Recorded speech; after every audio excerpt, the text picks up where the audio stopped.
Hey guys, good evening. मैं आज आप लोगों के लिए लाया हूं मॉड्यूल बी के कुछ कंपाइल्ड क्वेश्चंस का एक पूरा का पूरा सेशन। इसे ध्यान से देखिए, प्रैक्टिस कीजिए, अपना बेसिक बहुत अच्छा बनाइए। और अगर आपको लगे कमी है बेसिक में, तो आप मुझे एबीएफएम के कैप्सूल बैच में ज्वाइन कर सकते हैं और इस कैप्सूल बैच के थ्रू अपनी प्रिपरेशंस को शानदार बना सकते हैं। पीडीवाई कोड के साथ आप इस बैच को बहुत मिनिमम कॉस्ट में ज्वाइन कर सकते हैं। तो पूरा सेशन ध्यान से देखिए, एंजॉय कीजिए और अपनी प्रिपरेशंस को टेस्ट कीजिए। Thank you. तो चलिए चर्चा की शुरुआत करते हैं और हमें आज बात करनी है सोर्सेस के ऊपर, सोर्सेस ऑफ फाइनेंस के ऊपर, जो कि हमारा आज का टॉपिक है।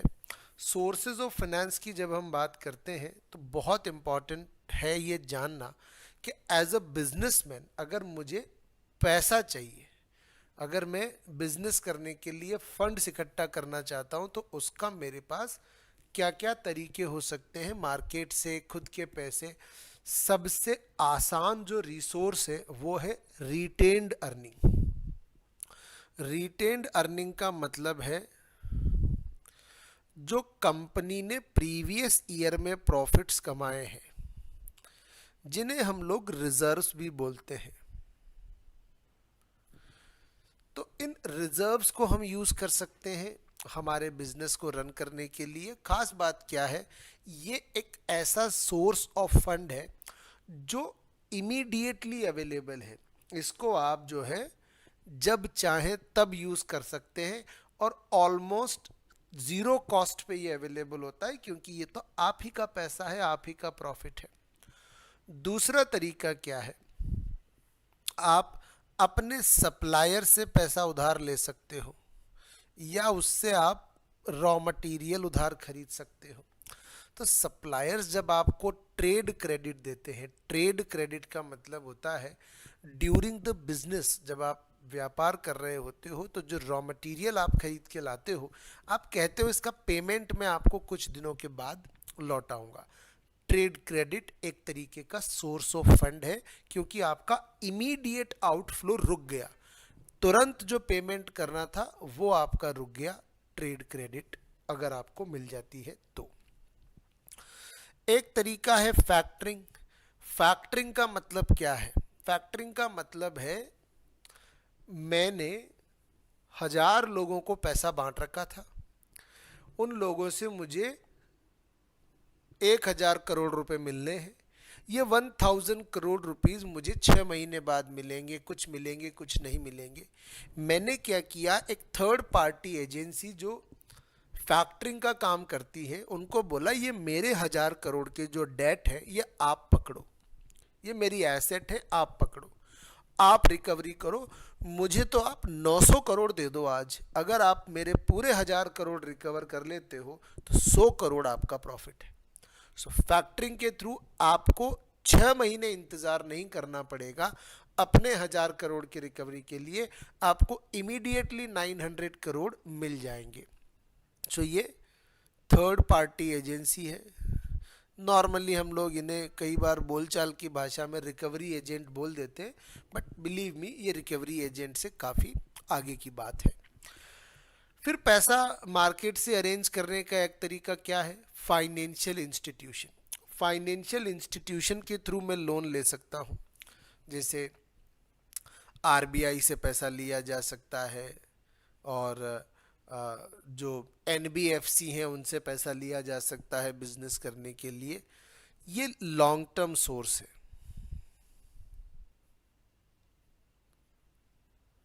नॉर्मली लंबे समय के लिए 5 साल, 8 साल, 10 साल के लिए इन रिसोर्सेज से जो है पैसा लिया जाता है। Just second. देन डिबेंचर की बात कर लेते हैं, ये भी लॉन्ग टर्म सोर्स है, ये भी लॉन्ग टर्म सोर्स है। डिबेंचर क्या है? देखो, डिबेंचर एक तरीके का लोन है, सिंपल लोन।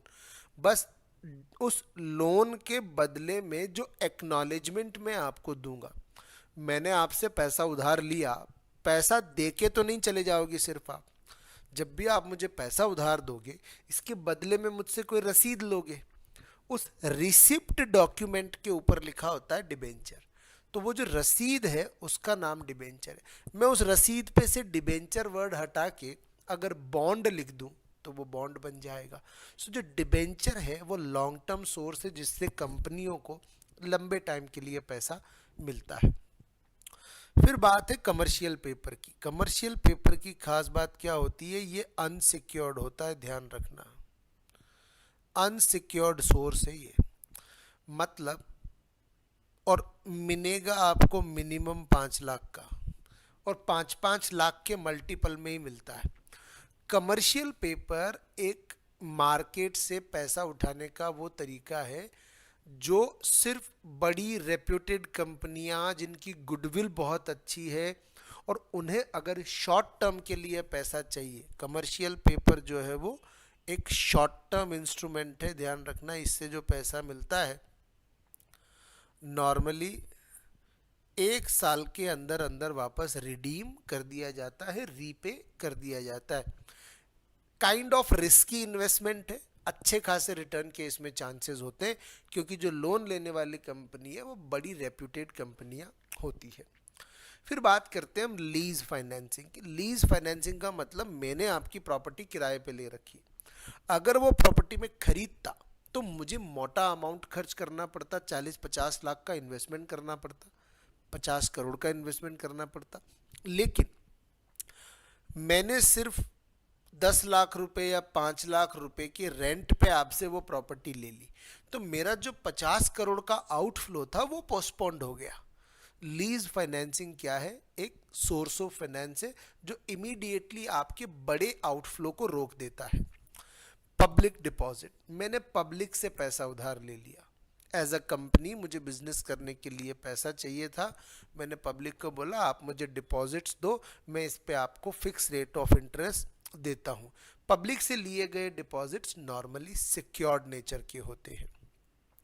फिर सबसे आसान तरीका, कमर्शियल बैंक के पास जाओ, वहाँ से पैसा ले आओ कि साहब मुझे जो है बिजनेस करने के लिए 50 करोड़ का लोन चाहिए लॉन्ग टर्म के लिए। तो यहाँ से आपको दोनों तरीके का पैसा मिलेगा, यहाँ से आपको लॉन्ग टर्म लोन भी मिलेगा और यहाँ से आपको शॉर्ट टर्म फंड्स भी मिलेंगे। जैसे आपको ओडी सीसी लिमिट चाहिए तो वो भी आपको यहाँ से मिल जाता है कमर्शियल बैंक से। फिर जो सबसे मेन सोर्स है जिससे कंपनियां जिसके थ्रू कंपनियां सबसे ज़्यादा पैसा इकट्ठा करती है वो है issue of shares.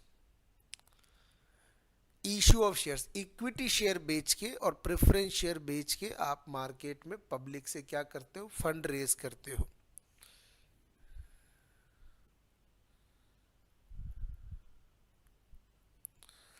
Issue, we call it as a sale of ownership।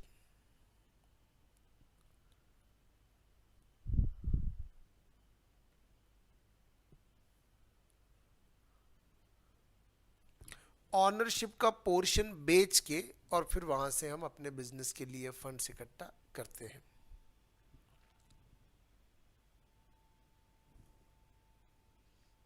बताइए, यहां तक किसी सोर्स में किसी तरीके का कोई डाउट है, प्लीज आप पूछिए।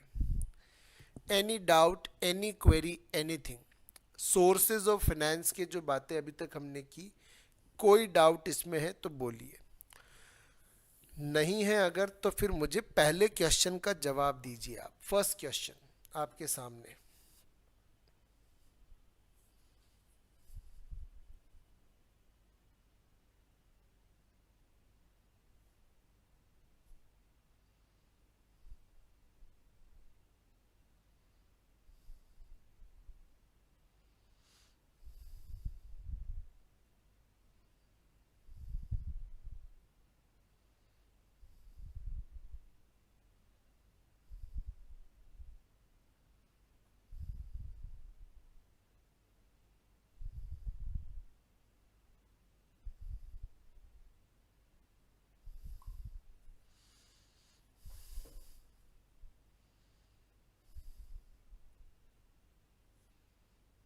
बताइए।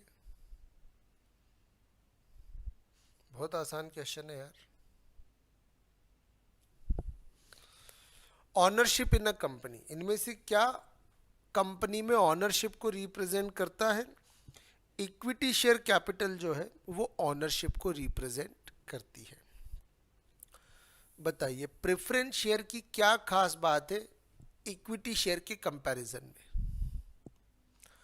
एक ऐसी खास बात जो प्रेफरेंस शेयर को इक्विटी शेयर से अलग बनाती है।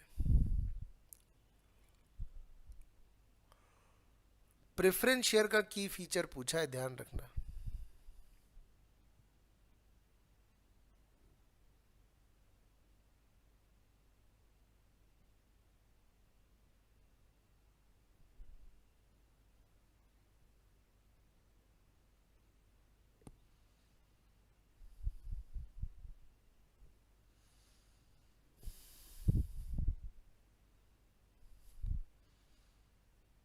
लाइक जो है वो करते रहिएगा।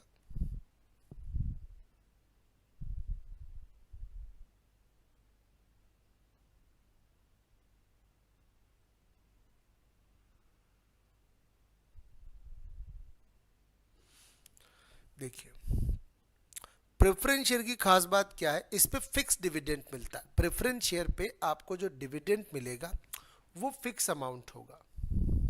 नेक्स्ट की बात,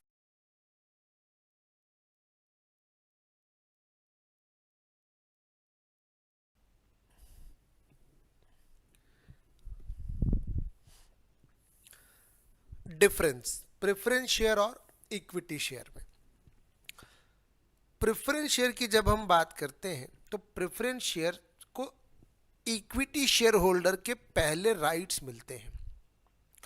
किन चीज़ों में राइट्स मिलते हैं? दो चीज़ों में। इनको इक्विटी के पहले डिविडेंड मिलेगा और इन्हें इक्विटी के पहले ही कैपिटल का रीपेमेंट भी मिलेगा। कैपिटल का रीपेमेंट हो चाहे डिविडेंड हो, दोनों इनको मिलता है किसके पहले?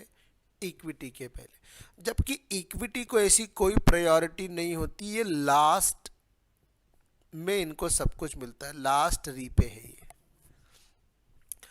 इनको कभी कभी जो है वोटिंग राइट भी मिलता है। कब मिलता है? अगर इनका जो डिविडेंड है वो अरियर्स में है, greater than equal to 2 year. 2 साल से अगर आपने प्रेफरेंस वालों को डिविडेंड नहीं दिया तो फिर ये वोटिंग में भी पार्टिसिपेट करते।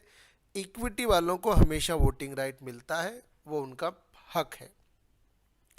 ये कंपनी के मैनेजमेंट में कभी पार्टिसिपेट नहीं करते, जबकि इक्विटी वाले कंपनी के मैनेजमेंट में पार्टिसिपेट करते हैं।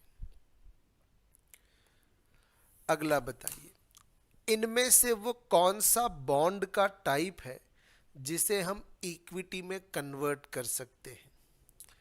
बॉन्ड का एक ऐसा टाइप जिसे आप इक्विटी में कन्वर्ट कर सकते हो।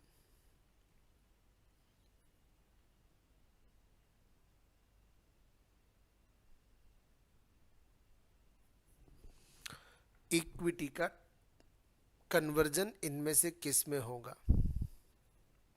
ध्यान रखना, बॉन्ड और डिबेंचर में कोई अंतर नहीं है, वही एक रसीद है। उस पे मैंने बॉन्ड लिख दिया तो वो बॉन्ड बन जाता है, उस पे मैंने डिबेंचर लिख दिया तो वो डिबेंचर बन जाता है।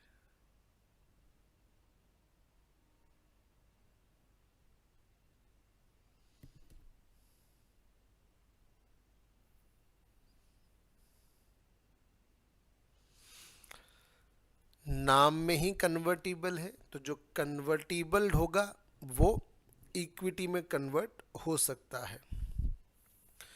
इनमें से क्या एक एडवांटेज नहीं है डिबेंचर बेचने का? इनमें से क्या एक एडवांटेज नहीं है?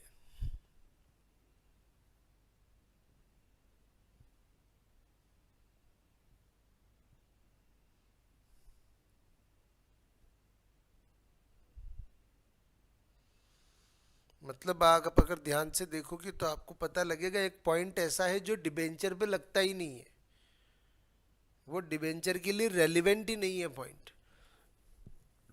ध्यान रखना, जो डिबेंचर होल्डर्स होते हैं,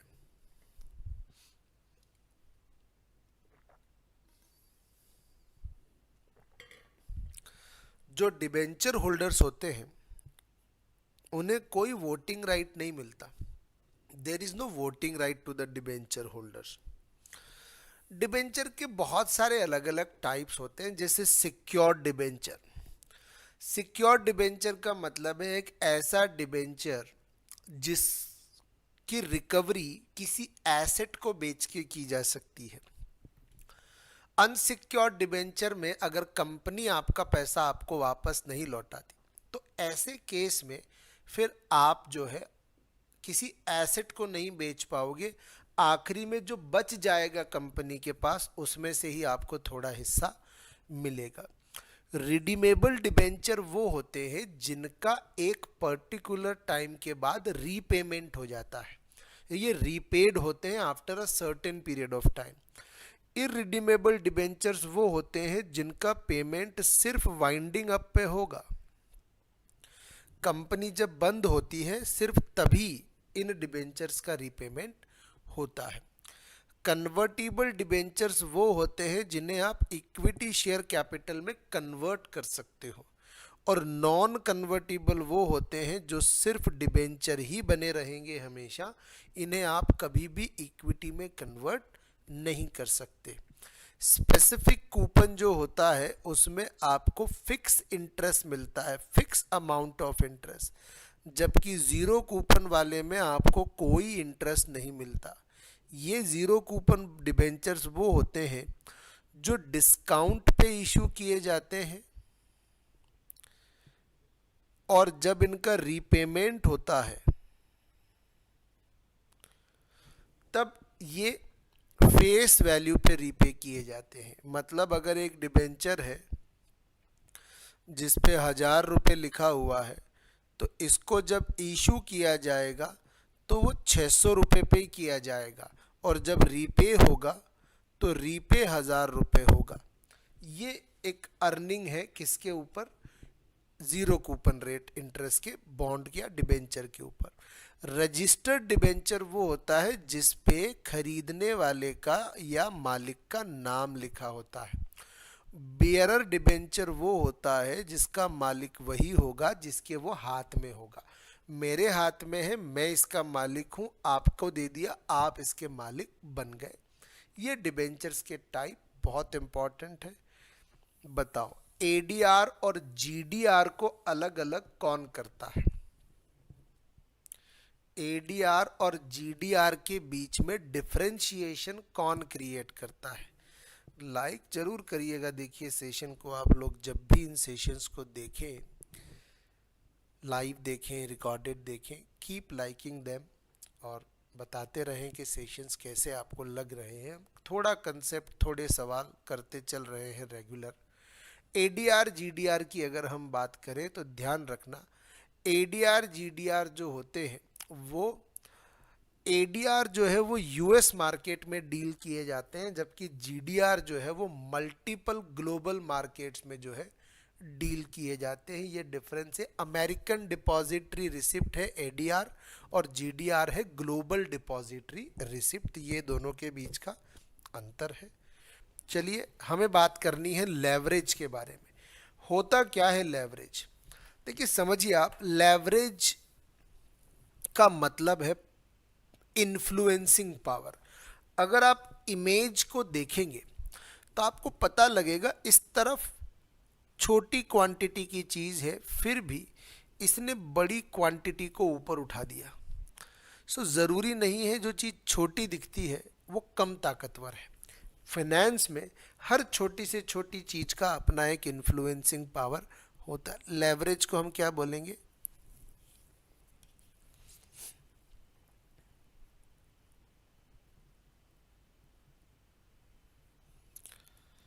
influencing power. Influencing power of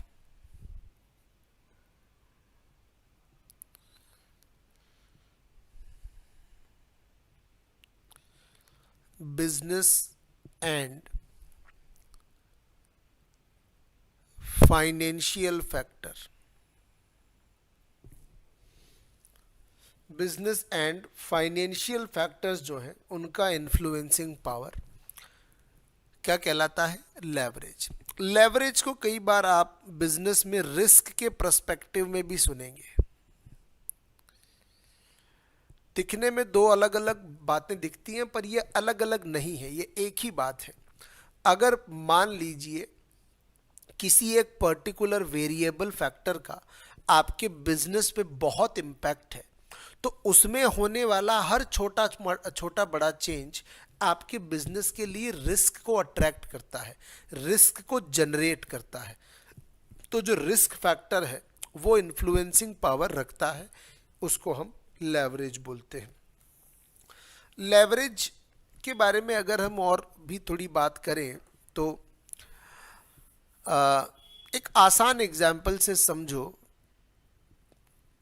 comic वे में क्या आपने सुना होगा, चाचा विधायक है हमारे, चाचा विधायक है हमारे। तो इस एग्जाम्पल में मैं अगर ये बोल रहा हूँ चाचा विधायक है हमारे, तो मैं जो है एक लेवरेज रखता हूँ, एक एडिशनल इन्फ्लुएंसिंग पावर रखता हूँ जिसको कि मैं पॉलिटिकली इन्फ्लुएंस कर सकता हूँ, जिसका कि मैं पॉलिटिकल एडवांटेज उठा सकता हूँ। So leverage means having a influencing power which have positive और negative impact on the profitability of business. ठीक है। लेवरेज की जब हम बात करते हैं, दो तरीके का लेवरेज होता है किसी भी बिजनेस में। एक होता है ऑपरेटिंग लेवरेज और एक होता है फाइनेंशियल लेवरेज। ऑपरेटिंग और फाइनेंशियल लेवरेज दोनों के बारे में हम बात करेंगे। इन दोनों को अगर मैं मिला दूं तो एक और लेवरेज बनता है जिसको हम बोलते हैं कंबाइंड लेवरेज। इन दोनों के मिलाप से बनता है क्या? Combined leverage. ऑपरेटिंग फाइनेंशियल के मिलाप के बाद क्या बनता है? टोटल लेवरेज या कंबाइंड लेवरेज। सबसे पहले बात करते हैं फाइनेंशियल लेवरेज की। और फाइनेंशियल लेवरेज कैलकुलेट करने के दो बड़े फॉर्मूले। पहला, percentage change in EPS upon percentage change in EBIT. मतलब फाइनेंशियल लेवरेज किन दो चीज़ों के बीच में रिलेशन बनाता है? ईपीएस एंड ईबीआईटी के बीच में। मतलब ईबीआईटी क्या है? ये इन्फ्लुएंसिंग फैक्टर है।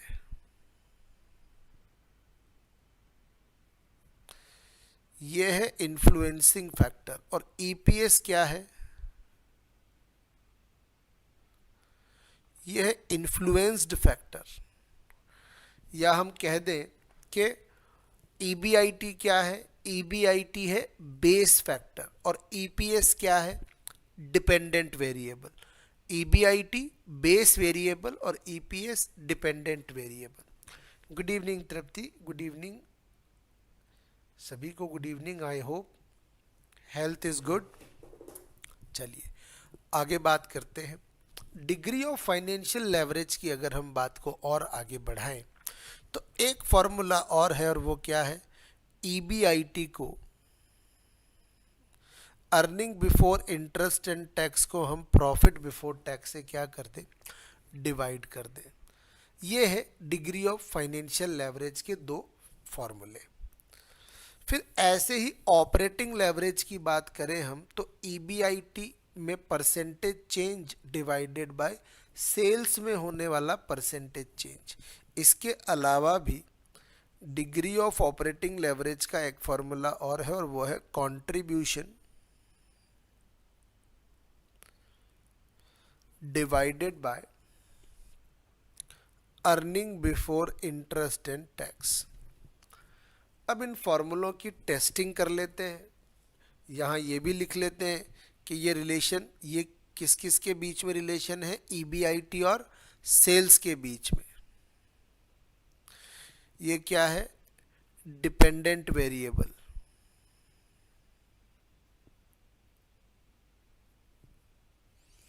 और ये क्या है? Influencing variable. Sorry, influencing variable, और ये है डिपेंडेंट वेरिएबल।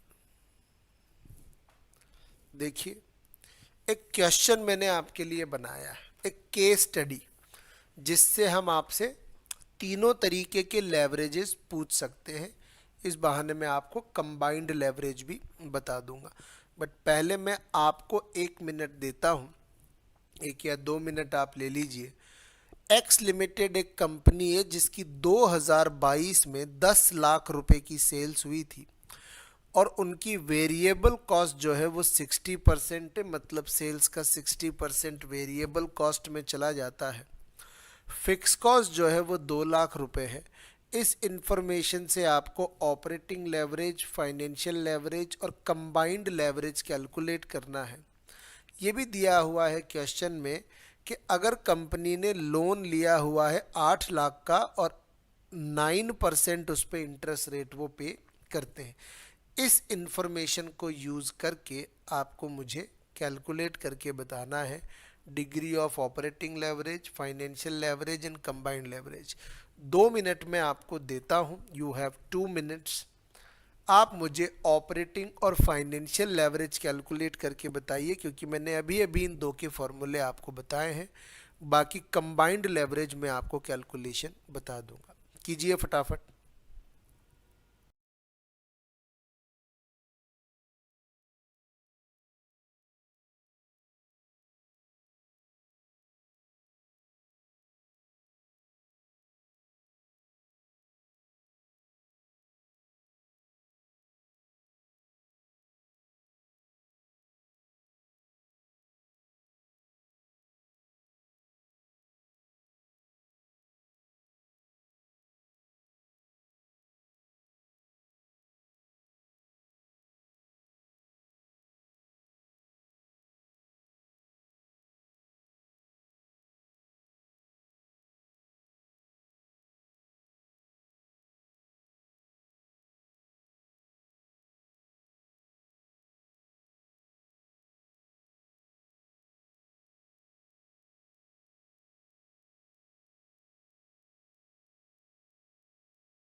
चलिए देखते हैं कैलकुलेशन।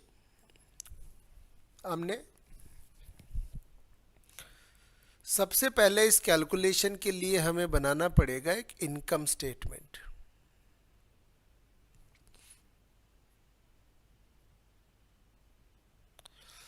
ये इनकम स्टेटमेंट में हमें सबसे पहले लेना पड़ेगा सेल्स को। हमको क्वेश्चन में सेल्स दिया हुआ है कितने का, 10 लाख का।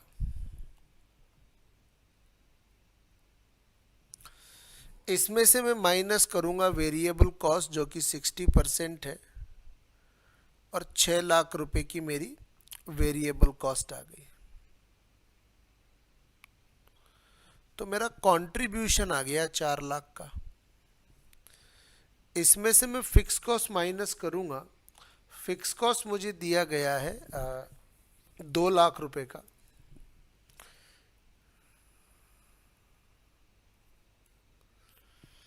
तो मुझे मिल गया मेरा प्रॉफिट बिफोर टैक्स।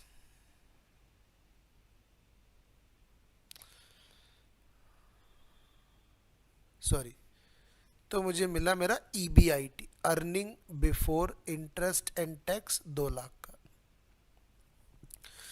इसमें से मैं माइनस करूंगा इंटरेस्ट। क्वेश्चन ने बोला है 8 लाख का लोन लिया है आपने, सो